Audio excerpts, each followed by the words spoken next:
በአሜሪካና በተለያዩ ዓለማት ያሉ ቸርቾች እየተዘጉና እንዲሁም አንዳንዶቹ ለኦርቶዶክስ ተዋሕዶ ቤተክርስቲያን እያስረከቡ ይገኛሉ። ይህን ዜና ስናቀርብ ብዙ ፕሮቴስታንቶች ከፍቷቸው ነበር። በሀገራችንም ይሆን አልመሰላቸውም ነበር። ለ18 ዓመታት ሲያገለግል የነበረው የግለሰብ ቸርች በአሁኑ ሰዓት ክሊኒክ ሆኗል። ለአንድ ሺህ ክርስቲያን አንድ ሙስሊም ሲል ሰማሁት። እውነት ከሆነ እንግዲህ የዘመኑ ማቅረቢያ ስለሚቀነባበር እውነት ነው እውነት አይደለም ባለቤቱ ይመርምረው፣ ግን ሲናገር ይሰማል። ለአንድ ሺህ ክርስቲያን አንድ ሙስሊም አንገቱን ቁረጠው የሚል ሰማሁ። እገልሃለሁ፣ አጠፋሃለሁ፣ ክርስቲያን ፈሪ ነው ብሎ ሲናገር ሰማሁት። ክርስቲያን ብሎ ፈሪ የለም። እሱ ገና ንዑሰ ክርስቲያን ነው። ክርስቲያን በሞት መካከል ለመግባት ማንን የማይጠይቅ ለነፍሱ የማይሳሳ ለስጋው የማይሳሳ ለነፍሱ ብቻ የሚሳሳ ሆድ ያባውን ብቅል ያወጣዋል። ለሁላችንም ክርስቲያኖች የተላለፈ መልእክት ነው። ባለጊዜ ነኝ የሚለው ፓስተር ይህም ብለዋል። ጆሃር መሐመድ ይህን ክልል ቢመራው ሁሉንም ክርስቲያን በአንድ ጀንበር ሰላም ያደርገዋል ብለዋል።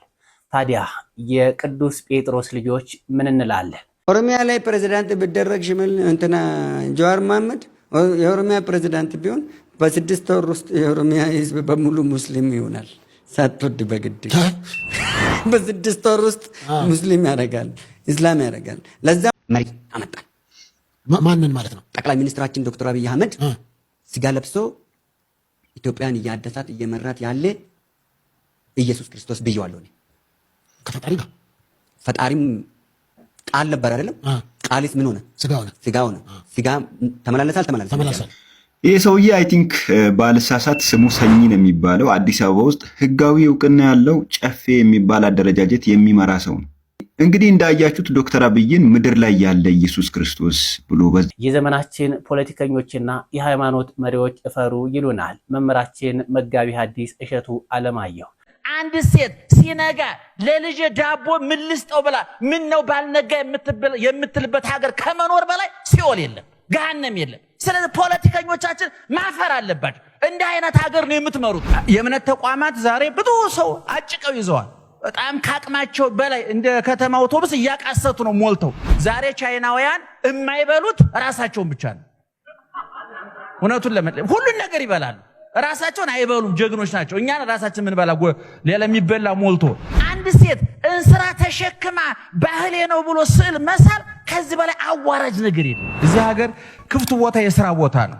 እነዚህንና ያስተምሩናል ይገስጡናል ያልኳችሁም ድሽ ቀርብ ያለው ሰላም ሁላችሁም በያላችሁበት ሀገርና ሰዓት አቆጣጠር ሰላም ብያለሁ። ሰላምታ ይድረስልኝ። ይህ ቪዲዮ ከደረሳችሁ ቪዲዮውን ላይክ፣ ሰብስክራይብ፣ ሼር እያደረጋችሁ ጀምሩ። ቀጥታ ወደ ቪዲዮቹ እንሄዳለን።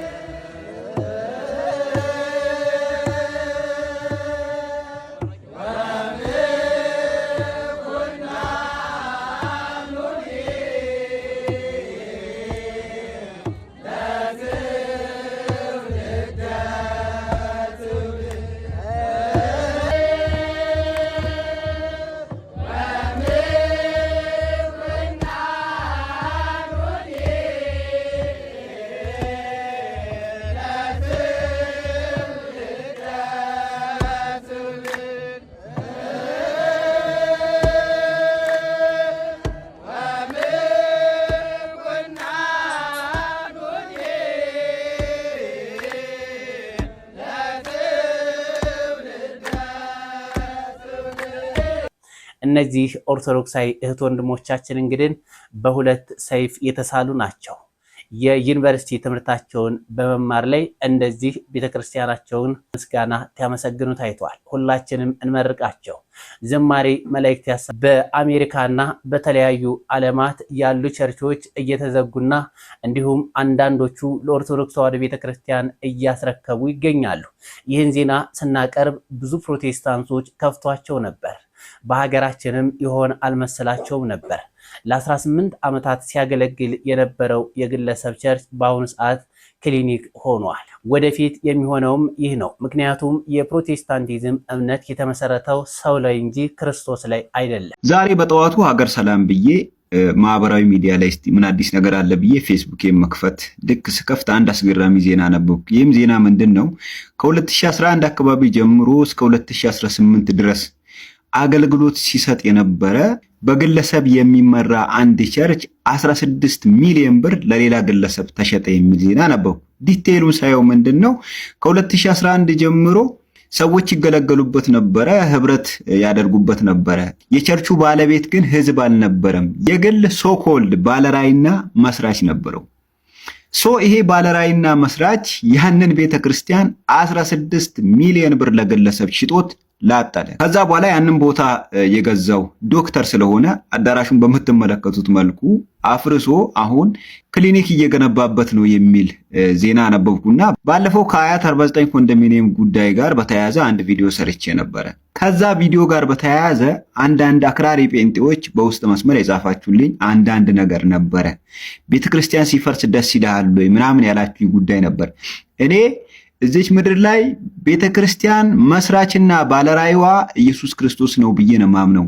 ከዛ ውጪ በግለሰብ የምትመሰረትም እንደ ሱቅ የምትከፈትም ቤተክርስቲያን አለች ብዬ አላምንም። አያት 49ም የመሬት ወረራ ያደረገው አንድ ቆዳው የጠበበው ከዚህ በፊት ዲቫይን ሾው ላይ ቀርቦ ሶፎንያስ ጋር ቀርቦ ያየነው ፕላስ ደግሞ ሃፒ በርዝዴይ ቱ ጂሰስ ክራይስት እያለ ኢየሱስ ክርስቶስ ላይ የሚቀልድ አንድ ወንበዴ ሰው ነው የመሬት ወረራ ያደረገው። ካውንስሉም እዛ ጋር ተንጋግቶ መጥቶ መግለጫ ማውጣቱና አላስፈላጊ አንዳንድ ቃላቶችን መናገሩ እኔ እስካሁን ሊዋጥልኝ አልቻለም። እንደዚህ አይነት ሰዎች ሃይማኖትንም አይወክሉም።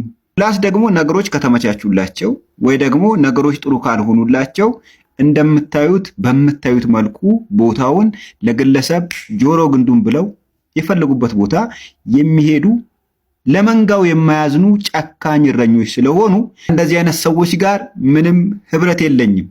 በጣም ልጥጥ የሆኑ አሉ፣ አሁን በዚህ ሰዓት ባለሀብት የሆኑ አሉ፣ ቢሊዮነር የሆኑ አሉ።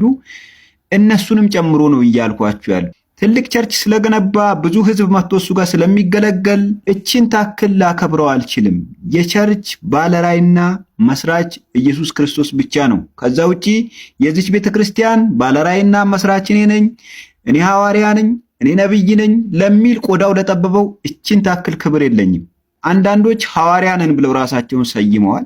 ግን መጽሐፍ ቅዱስ ላይ ካሉት ከሐዋርያቱ አንጻር ህይወታቸው ሲለካ እነዛ ስለ ኢየሱስ ክርስቶስ ሲሉ ሸንጎ ፊት ቆመዋል። ብዙ መሰደብ፣ ንቀት፣ ግርፋት እስከ ግድያ ድረስ ተዘቅዝቆ እስከ መሰቀል ድረስ መስዋዕትነት ከፍለዋል። አሁን ያሉት ሶኮልድ ሐዋርያት ደግሞ አንድ ሰው በመጥፎ ቃላት ተናገረኝ ብለው ሰውን በሸንጎ ለፍርድ የሚያቆሙ ጨካኝ አውሬ አረመኔዎች ናቸው። አሁን እነሱን ነካህ ብላችሁ በውስጥም የላካችሁልኝ ኮሜንት ላይ የሰደባችሁኝ ሰዎች ትንሽም ሆኑ ትልቅ አዳራሽ ኖራቸውም ትንሽ አዳራሽ ሸራም ወጥሮ አገለገለ፣ ስቴዲየም ላይ አገለገለ፣ ለነሱ እችን ታክል ቅንጣት ታክል ክብር የለኝም። እውነቴን ነው የምነግራችሁ። የኔ እዚህ ላይ ያለኝ አቋም ይሄ ነው። አንድ ቀን ሁኔታው ሲመቻችላቸው ወይም ደግሞ ሁኔታው ሲከፋባቸው በዚህ መልኩ አዳራሻቸውንና አዳራሽ የሰሩበትን ቦታ ሽጠው ምዕመኑን ወይም ደግሞ መንጋውን በትነው የሚሸሹ ጨካኝ አውሬዎች ናቸው። ስለዚህ በእንደዚህ አይነት ጨካኝ አውሬዎች የምትነዱ መንጋዎች እባካችሁ ራሳችሁን ታደጉ ልላችሁ ነው። ይመቻችሁ። መልካም ቀን። ክርስቶስ ላይ የተመሰረተችው ቤተክርስቲያንማ በአለት ላይ ስለተመሰረተች ንቅንቅ አትልም። ክርስቶስ በነቢያት ትንቢት እንዲሁም በሐዋርያት አስተምሮ በሐዋርያነ አበው እስከ ዛሬ ድረስ በቅብብሎሽ ዛሬ ደርሳለች። እስከ ሰማያት ሰማያ ጫፏ ሰማይ ድረስ የተተከለ ነው። አምሳለ ኢየሩሳሌም እያል እናከብራታለን። ንቅንቅ አትልም። ፕሮቴስታንቶች ግን በተለያየ ዓለም ቸርቾቻቸውን እየዘጉ ለኦርቶዶክስ ተዋሕዶ ቤተክርስቲያን እየሸጡ መበታተናቸው አይቀርም። ስለዚህ ከእውነተኛዋ እምነት ባንናወጥ እንላለን። ለአንድ ሺህ ክርስቲያን አንድ ሙስሊም ሲል ሰማሁት። እውነት ከሆነ እንግዲህ የዘመኑ ማቅረቢያ ስለሚቀነባበር እውነት ነው እውነት አይደለም ባለቤቱ ይመርምረው፣ ግን ሲናገር ይሰማል። ለአንድ ሺህ ክርስቲያን አንድ ሙስሊም አንገቱን ቁረጠው የሚል ሰማሁ። እገልሃለሁ፣ አጠፋሃለሁ፣ አርዳሃለሁ ያስሄዳል። ይህ ኢትዮጵያዊ ባህል ነው፣ ኢትዮጵያዊ ስርዓት ነው። ወገናዊነትን ያሳያል፣ አንድነትም ያመጣል። ግዴላችሁም ይህ ከባይዳን የወረሳችሁትን አላስፈላጊ ኢትዮጵያዊ ባህልና ስርዓት ወገናዊ ፍቅር የተለየውን ጥላቻና ደም ማፍሰስ እርሱት እንላለን። እንደ ኢትዮጵያ ኦርቶዶክስ ተዋሕዶ ቤተክርስቲያን እርሱት። ይልቁንም ከኢትዮጵያ ኦርቶዶክስ ተዋሕዶ ቤተክርስቲያን ተማሩ። ውለታዋንም ለመመለስ ገና አልጀመራችሁም። ይልቁንም ውለታዋን መልሱ። ዓለም እናንተን ስታሳድዳችሁ፣ እናንተን መዋያ ማደሪያ ማምለኪያ ስታሳጣችሁ እጆቿን ዘርግታ የተቀበለች የወደዳችሁትን አምልኩ ብላ ቦታ የሰጠች የኢትዮጵያ ቤተ ክርስቲያን ናት። ስለዚህ ለዚች እናት ቤተ ክርስቲያን አንገትሽን እንበልሽ የሚለው አንገቷን ቁረጥ የሚለው መልካም አይደለም፣ መልካም አይደለም። ተዛዝነን እንኖር፣ ተፋቅረን እንኖር፣ እንደ አባቶቻችን ተረራርተን እንኖር። ክርስቲያን ፈሪ ነው ብሎ ሲናገር ሰማሁት። ክርስቲያን ብሎ ፈሪ የለም። እሱ ገና ንዑሰ ክርስቲያን ነው። ክርስቲያን በሞት መካከል ለመግባት ማንን የማይጠይቅ ለነፍሱ የማይሳሳ ለስጋው የማይሳሳ ለነፍሱ ብቻ የሚሳሳ ሰማያዊ መንግስት ያስወርሳል አያስወርስም ነው ክርስቲያን ጥያቄ። ይህን ባደርግ ከእግዚአብሔር እለያለሁ ነው። ይህን ቢልህ ይህንን ስጥ እኮ የተባለው ከእግዚአብሔር ላለመለየት እንጂ የፍርሃት መንፈስ አይደለም። ይህንኛውን ቢልህ ይህንኛውን ስጠውና በፍርሃት ኑር አይደለም ምክሩ። የእግዚአብሔርን መንግስት ወርሶ ለመኖር የሚችልበትን ስራ ነው የተሰራው። ታዲያ ሲበዛ ደግሞ መልካም ስላልሆነ እኔ እንደ ኢትዮጵያዊነት እንደ አንድ ኢትዮጵያዊ እንደ ማህበረሰባዊ ኑሮ ከሁሉም በላይ ፍቅር መልካም ነው፣ ቅዱስ ጳውሎስም እንዳስተማረን። ስለዚህ በየሃይማኖታችን ተከባብረን እንኖር። በዚህ አይነት መልኩ ክርስቲያኑ ሌላው ክርስቲያኑን እያሳደዱ የኖሩ ሰዎች ሲጠቀሙ አላየናቸውም። በምሳሌነትም የሚጠቀሱም አይደሉም። ለኛ የሚጠቅመን አብሮ መኖር፣ አብሮ መብላት፣ አብሮ መስራት፣ አብሮ መተዛዘን፣ አብሮ መላቀስ፣ አብሮ ሁሉን ነገር በፍቅር ማድረግ፣ በሃይማኖት ደግሞ ሃይማኖትን ሃይማኖቴ ብሎ አንዱ ያንዱን ሳይነካ አንዱ አንዱን ሳይገፋ መኖር መልካም ነውና በዚህ እንድንጠቀም በቅድስት ቤተ ክርስቲያን ስም አደራ እላለሁ። ወደኋላ ታሪክ አትርሱ።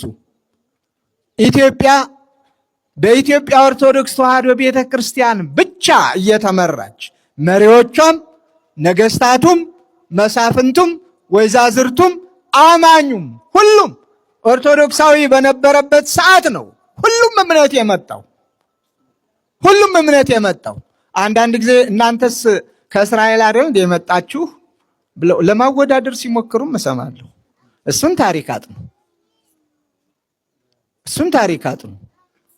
መቼም መጽሐፍ ቅዱስ ዓለም የሚቀበለው የሚያምነውም የማያምነውም ነው። እንደ ኢትዮጵያዊ እምነቱ እኮ ማንም መጥቶ ጭኖ ያስተማረው አይደለም። ማንም መጥቶ ይሄንን ካልያዝክ ተብሎ ያመነው እምነት አይደለም። በብሉይ ኪዳን እምነቱ የእግዚአብሔር አማኝ የእግዚአብሔር ሕዝብ ስለነበረ ኢየሩሳሌም ሄደ። የነቢያት ትንቢት መፈጸሙን አየ፣ ሰማ። ሐዋርያው ፊልጶስ አስተማረው። ታዲያ እንዲህ ከሆነ መጠመቅ ማን ይከለክለኛል አለ። ተጠመቀ፣ መጣ። ያንን ጥምቀት ኢትዮጵያ ውስጥ ሰበከ። ክርስትና ተስፋፋ። እውነታው ይሄ ነው። ስለዚህ ይሄ ክርስቲያን በነበረበት ሁሉም አማኞች ሲመጡ የኢትዮጵያ ቤተክርስቲያንና ኢትዮጵያ እጆቿን ዘርግተው መጥተዋል። ወዲ አባውን ብቅል ያወጣዋል። ለሁላችንም ክርስቲያኖች የተላለፈ መልእክት ነው። ባለጊዜ ነኝ የሚለው ፓስተር ይህም ብለዋል። ጆሃር መሐመድ ይህን ክልል ቢመራው ሁሉንም ክርስቲያን በአንድ ጀንበር ሰላም ያደርገዋል ብለዋል። ታዲያ የቅዱስ ጴጥሮስ ልጆች ምን እንላለን? ኦሮሚያ ላይ ፕሬዝዳንት ቢደረግ ሽመል እንትና ጆሃር መሐመድ የኦሮሚያ ፕሬዝዳንት ቢሆን በ6 ወር ውስጥ የኦሮሚያ ህዝብ በሙሉ ሙስሊም ይሆናል። ሳትወድ በግድ በ6 ወር ውስጥ ሙስሊም ያደርጋል። እስላም ያደርጋል። ለዛም ትክክለኛ እስላም ሳይሆን የመንን የበታተኗት አሉ አይደል? የበታተኗት ቡድን እስልም መሪ አመጣን። ማንን ማለት ነው? ጠቅላይ ሚኒስትራችን ዶክተር አብይ አህመድ ስጋ ለብሶ ኢትዮጵያን እያደሳት እየመራት ያለ ኢየሱስ ክርስቶስ ብየዋለሁ እኔ። ከፈጣሪ ጋር ፈጣሪም ቃል ነበር አይደለም? ቃልስ ምን ሆነ? ስጋ ሆነ። ስጋ ተመላለሰ አልተመላለሰም? ይህ ሰውዬ አይ ቲንክ ባልሳሳት ስሙ ሰኚ ነው የሚባለው። አዲስ አበባ ውስጥ ህጋዊ እውቅና ያለው ጨፌ የሚባል አደረጃጀት የሚመራ ሰው ነው። እንግዲህ እንዳያችሁት ዶክተር አብይን ምድር ላይ ያለ ኢየሱስ ክርስቶስ ብሎ በዚህ ደረጃ ሲያሞጋግስ እየሰማን ነው። ባለፈው ፈዲላ የምትባለዋ ደግሞ ምንድን ያለችው የብልጽግና ፓርቲ አባል መሆን ወይም ደግሞ ብልጽግና ፓርቲን መደገፍ በሰማይም ሪዋርድ አለው ወይም ደግሞ በሰማይም ያሸልማል የሚል ሐሳብ ስታነሳ ነበር። ከዛ በፊት አንድ ዶክተር እመቤት የምትባል አንድ ድኩም ሴትዮ ከንቲባ አዳነች አቤቤ ለአዲስ አበባ ህዝብ እንዳው ከእግዚአብሔርም በላይ ብላ ስታወራ ሰምታችኋል። ጽንፍ ይዞ መቃወም ብቻ ሳይሆን ሊያስቀጣና ሊያስከስስ የሚችለው ጽንፍ ይዞ መደገፍም ሊያስቀጣና ሊያስከስስ ያስፈልጋል። ምክንያቱም ሁለቱም ጽንፍ ይዞ የሚቃወመው ምንም ጥሩ ነገር አይታየውም። የሚታየው መጥፎ መጥፎ ብቻ ነው። የሚያነሳው መጥፎ መጥፎም ብቻ ነው። ጽንፍ ይዞ የሚደግፈውም መጥፎ ነገር ምንም ቢኖር የሚደግፈው አካል መልአክ እንደሆነ አድርጎ ብቻ ነው የሚያቀርበው። እንደዚህ አይነት ህጋዊ እውቅና ያላቸውን አደረጃጀት የሚመሩ ሰዎች በዚህ ደረጃ እንደዚህ ሲባልጉ ለምንድን ነው ዝም የሚባሉት? ለማንኛውም ጥንቃቄ ማድረጉ ይጠቅማል። ምክንያቱም ይሄኛውም ፓስተር ባለጊዜ ነን እያለም ይገኛል። ያኛውም ደግሞ ከዚህ ቀደም ተናግሮታል። በዛ አካባቢ ማንኛውም ክርስቲያን አንገቱን ቀና አድርጎ እንደማይንቀሳቀስ ከዚህ በፊት ፖለቲከኛው ጆሃርም ተናግሮታል። ቤተክርስቲያናችንን ሁላችንም በዓለም ደረጃ የምንገኝ ኦርቶዶክሳውያን እኛ በክርስቶስ ላይ የተመሰረትን ስለሆን ሁላችንም አንድ ብልቶች ስለሆን እርስ በርስ መተጋገዝና ክርስትናችንን ክርስቶስ የሰጠንን ትእዛዙን በመጠበቅ ወደፊት በአንድነት መጓዝ አለብን። የዘመናችን ፖለቲከኞችና የሃይማኖት መሪዎች እፈሩ ይሉናል መምህራችን መጋቢ ሐዲስ እሸቱ አለማየሁ። አንድ ሴት ሲነጋ ለልጅ ዳቦ ምን ልስጠው ብላ ምን ነው ባልነጋ የምትልበት ሀገር ከመኖር በላይ ሲኦል የለም፣ ገሃነም የለም። ስለዚህ ፖለቲከኞቻችን ማፈር አለባቸው። እንደ አይነት ሀገር ነው የምትመሩት። የእምነት ተቋማት ዛሬ ብዙ ሰው አጭቀው ይዘዋል። በጣም ካቅማቸው በላይ እንደ ከተማ አውቶቡስ እያቃሰቱ ነው ሞልተው። ዛሬ ቻይናውያን የማይበሉት ራሳቸውን ብቻ ነው። እውነቱን ለመጥለም ሁሉን ነገር ይበላሉ፣ ራሳቸውን አይበሉም። ጀግኖች ናቸው። እኛን ራሳችን ምን በላ ሌላ የሚበላ ሞልቶ። አንድ ሴት እንስራ ተሸክማ ባህሌ ነው ብሎ ስዕል መሳል ከዚህ በላይ አዋራጅ ነገር የለም። እዚህ ሀገር ክፍቱ ቦታ የሥራ ቦታ ነው። የወሬው ቦታ ጢም ያለ የሞላ ነው። የፖለቲካው ቦታ ጢም ያለ የሞላ ነው። ሁሉም የሃይማኖት ቦታ ጢም ብሎ ሞልቷል። እንደውም አሁን የእምነት ተቋማት አገልጋይ ተርፏቸው እያባረሩ ነው። ፖለቲከኞቹም ተርፏቸው እያባረሩ ነው። የወሬው ቦታ ሁሉ እኔ የማይተነትን የማያብራራ እኔ ብድግ ብሎ የኢትዮጵያን ጉዳይ ላብራራ ይላችኋል። እኔ አይደለም ማንበብ እኮ ፊደል በትክክል ለመቁጠሩ እርግጠኛ አይደለም። እውነቱን ለመናገር ትሪተን በተለይ በአውሮፕላን ባህር ማዶ ከተሻገሩ ሁሉ ተንታኝ ነው። ላችንን ካለወጥን ይሄ አሁን የምሰሙት ጦርነት ነገ የጥፍ ጥፍ ነው ይመጣ። ምክንያቱም የራበው ሰው ከመዋጋቱ ጫማራጭ የለው። እኔ አሁን የኢትዮጵያን ችግር ለመፍታት ኮሚሽን ከመምረጥ ሽማግሌ ከመምረጥ ስራ መፍጠር ነው የሚያዋጣው። የራበው ሰው በሽማግሌ አይታረቅም። እውነቴን ነው የምላችሁ። የራበው ሰው አይታረቅም። እኔ አሁን የኢትዮጵያ ችግር እግዚአብሔር አለ የሚፈታው። የኛ ችግር እግዚአብሔር ዘንድ የሚደርስ ችግር የለንም። እኛው እንፈታዋለን። ርቦን ነው ማረስ ነው። ለራበው ሰው እርሻ እኮ ነው የሚያዋጣው። በቃ እግዚአብሔር ምን ብሎ ይፍታልን እንዴ? እግዚአብሔር የሚፈታው ችግር ያለባቸው እነ ቻይናና አሜሪካ ናቸው። እነሱ የራሳቸውን ድርሻ ተወጥተው እግዚአብሔር የሚፈታው ቀርቶታል። እሱን ደግሞ አልጠሩትም፣ አይመጣም ዘ የኛ ችግር እኛ የምንፈታው ነው፣ ማረስ ነው። በእውነቱ እንደ ጎጃም፣ እንደ አሩሲ፣ እንደ ባሌ፣ እንደ ሰሜን ሸዋ፣ እንደ ምንጃር ያሉ መሬቱ የተባረከ መሬት አለን። ያን አርሰን ቆፍ ሆዳችን ቢሞላ እርግጠኛ ሆኜ ነግራቸዋለሁኝ። እኔ በእውነቱ ሰሜናውያንም ወታደር አያገኙም፣ መንግስትም ወታደር አያገኝም፣ አመጽ ወታደር አያገኙም። ሁሉ ስራ ላይ ይሰማራል። ጠመንጃቸውን ማረሻ ያደርጉታል። እውነቴን ነው የምላችሁ። በትንቢተ ሕዝቅኤል ላይ ነብዩ ሲናገር ምን ይላል? ማረሻቸውን ጦራቸው ማረሻ ያደርጉታል ይላል። ሰላም ሲመጣ ማረሻውን የክላሽ ሁሉ እየተጨፈለቀ እየቀለጠ ጃፓኖች እኮ ከነራሻ ታንክ እየገዙ እየጨፈለቁ መኪና ያደርጉት ነበር ይላል ከበደ ሚካኤል ጻፉት በጻፍ ላይ።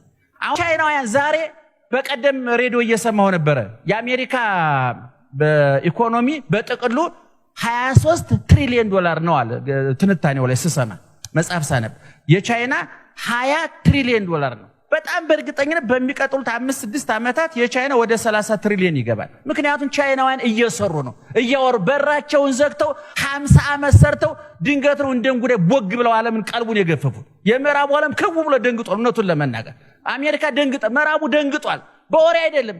እኛ 3000 ዓመት ታሪካችን ነው ብለን ድንግሊቱ ኢትዮጵያ ድንግሊቱ እንዴ አላወራ ነው እኮ። እኔ ኢትዮጵያ ድንግል መሆኗ የገባኝ አሜሪካ ማነው እንግሊዝ ሀገር እጄ ነው።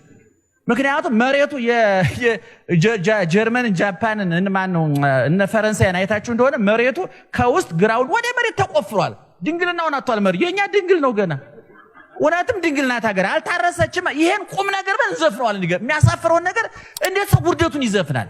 ድንግሊቱ ሀገሬ ማለት እኮ ክብረ ንጽህናው አልታረሰችም። መሬት ድንግልናን ማለት ገበሬ የለም ማለት እኮ ነው። ይሄ ያዋርዳል እኮ ዝና እኮ አይደለም እንዴ። አንድ ሴት እንስራ ተሸክማ ባህሌ ነው ብሎ ስዕል መሳል ከዚህ በላይ አዋራጅ ነገር የለም። ውርደት ነው ይሄ። በሬ አሜሪካ ሄዱ ዘፈኞቻችን ሁሉ በየሬስቶራንቱ በየስታርባክሱ ቡና እየጠጡ የሚዘፍኑት በሬና ገበሬ።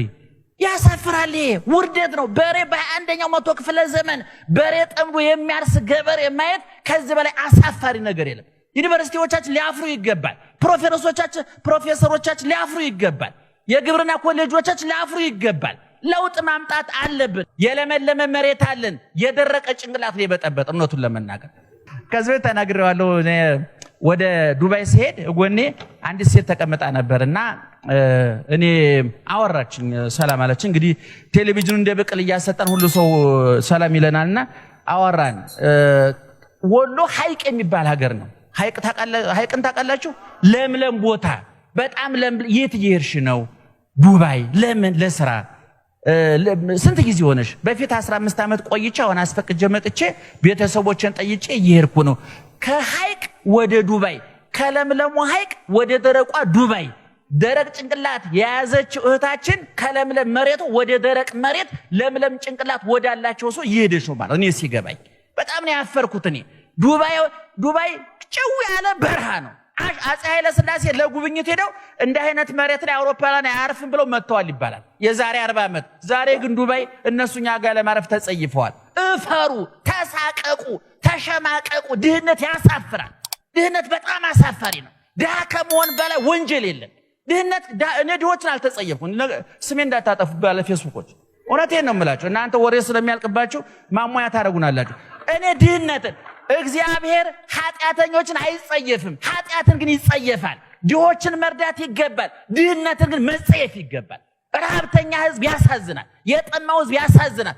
በ22ኛው መቶ ክፍለ ዘመን አንድ ሴት ሲነጋ ለልጅ ዳቦ ምን ልስጠው ብላ ምን ነው ባልነጋ የምትልበት ሀገር ከመኖር በላይ ሲኦል የለም፣ ገሃነም የለም። ስለዚህ ፖለቲከኞቻችን ማፈር አለባቸው። እንዲህ አይነት ሀገር ነው የምትመሩት። የሃይማኖት ሰዎች ማፈር አለብን። እንዲህ አይነት ወይም ደግሞ አምኖበት አይደለም የድህየው ለሃይማኖት ብሎ ንቆት ቢሆን እሺ፣ እኛ ድህነቱ ንቀነው አይደለም ገንዘቡ ንቆን ነው።